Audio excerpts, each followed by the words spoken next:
Hello, আসসালামু আলাইকুম। আজকে আমি আপনাদের সাথে শেয়ার করব চিকেন স্ট্রিপের রেসিপি। সো চিকেন স্ট্রিপটা বানানোর জন্য প্রথমেই আমি একটা বাটিতে চিকেন ব্রেস্টগুলোকে চিকন চিকন করে কেটে নিয়েছি। তার মধ্যে দিয়ে দিচ্ছি মরিচের গুঁড়া 1 চা চামচ, দিয়ে দিচ্ছি সয়া সস 1 চামচ পরিমাণ, কারণ আমি এখানে 1 কাপ পরিমাণ চিকেন ব্রেস্ট নিয়েছি। এখন দিয়ে দিব এখানে কেচাপ 1 চামচ পরিমাণ। তারপর এখানে দিয়ে দিব আদা রসুনের পেস্ট 1 চামচ পরিমাণ, আর দিয়ে দিব হচ্ছে একটু ঝালের জন্য হোয়াইট পেপার 1/2 চামচ পরিমাণ। তারপরে এগুলোকে সবগুলোকে একসাথে আমি ভালোভাবে মাখাই নিব। মাখানোটা খুব ভালো হইতে হবে যেন মশলাগুলো সবগুলো চিকেনের মধ্যে লেগে থাকে। তারপর রেখে দিব আমি রেস্টে। এখন উপরের কোটিংটা রেডি করব। প্রথমে নিয়ে নিলাম চালের গুঁড়া, তারপর এর মধ্যে দিলাম সুজি একটু ক্রিস্পি করার জন্য। এখন আমি এখানে দিয়ে দিব একটু কর্নফ্লাওয়ার আর হচ্ছে প্লেন ফ্লাওয়ার। তার মধ্যে দিয়ে দিব একটু মরিচের গুঁড়া আর দিব হচ্ছে আপনার একটু হোয়াইট পেপার আর ব্ল্যাক পেপার। এটা একটু স্পাইসি হলে টেস্টটা ভালো লাগে। এখন সবগুলোকে আমি একসাথে মিক্সড করে নিব। হাত দিয়ে স্বাদ মতো লবণও দিতে হবে। আর একটু আদার গুঁড়া দিয়েছি আমি এখানে, এটা অপশনাল, এটা না দিলেও হবে।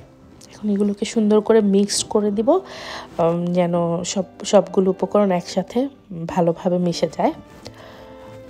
তারপর আমি এটাকে একটা সাইডে রেখে দিব। এখন আমি নিব একটা বাটিতে ডিমটা নিয়ে কুসুমটা আলাদা করে দিব, কারণ কুসুমটা আমি আলাদা করে দিচ্ছি। কুসুমটা থাকলে তেলটার মধ্যে অনেক ফেনা হয়, ভাজতে প্রবলেম হয়, ভালো লাগে না আমার। আপনারা চাইলে ইউজ করতে পারেন। এখন দিয়ে দিচ্ছি এখানে একটু মিল্ক দিয়ে এটাকে ভালো করে নেড়ে সাইডে রেখে দিব। এখন 10 মিনিটস রেস্ট করার পর আমি এগুলোকে এখন কোটিং করব। প্রথমে চিকেন স্ট্রিপটাকে ময়দার কোটিংয়ে দিয়ে, তারপরে মিল্ক এবং এগের মধ্যে দিয়ে একটা চুবানো দিয়ে তারপরে আবার ময়দার উপরে দিয়ে এখন এগুলোকে ভালোভাবে হাত দিয়ে চেপে কোটিং করব। আমি অনেকগুলো স্ট্রিপ একসাথে করে নিচ্ছি। প্রথমে ময়দায় দিয়ে তারপর মিল্কে দিয়ে সাইড দিয়ে রাখছি, একটা করে রাখার পর এখন আমি কোটিংগুলোকে হাতের সাহায্যে চেপে ভালো করে করছি। এগুলোকে একটু চেপে করলে আপনার কোটিংটা খুব সুন্দর হয়। হাত দিয়ে সুন্দর করে চেপে তারপর আস্তে করে ঝরঝরা করে দিব। এখন আমি ভাজার জন্য একটা প্যান বসাই দিলাম আর এর মধ্যে দিয়ে দিচ্ছি তেল। অপেক্ষা করব তেলটা গরম হওয়া পর্যন্ত।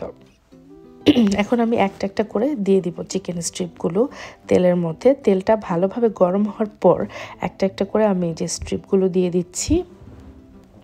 স্ট্রিপগুলো দিয়ে আমি অপেক্ষা করব একটু শক্ত হবে, মানে একটা পাশ একটু ভাজা হওয়া পর্যন্ত।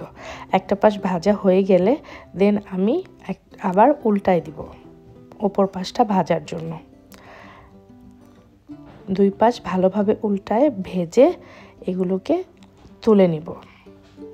এগুলোকে তুলে নিলেই আমার চিকেন স্ট্রিপগুলো রেডি হয়ে গেল। এগুলোকে আপনি সার্ভ করতে পারেন সসের সাথে চিকেন স্ট্রিপ হিসেবে। আপনি এটা দিয়ে বার্গার খেতে পারেন, আপনি র্যাপ খেতে পারেন, এটা আপনার উপর ডিপেন্ড করে। এই স্ট্রিপটা খুবই মজাদার, আপনারা একবার হলেও ট্রাই করে দেখতে পারেন। Thank you for watching. আল্লাহ হাফেজ।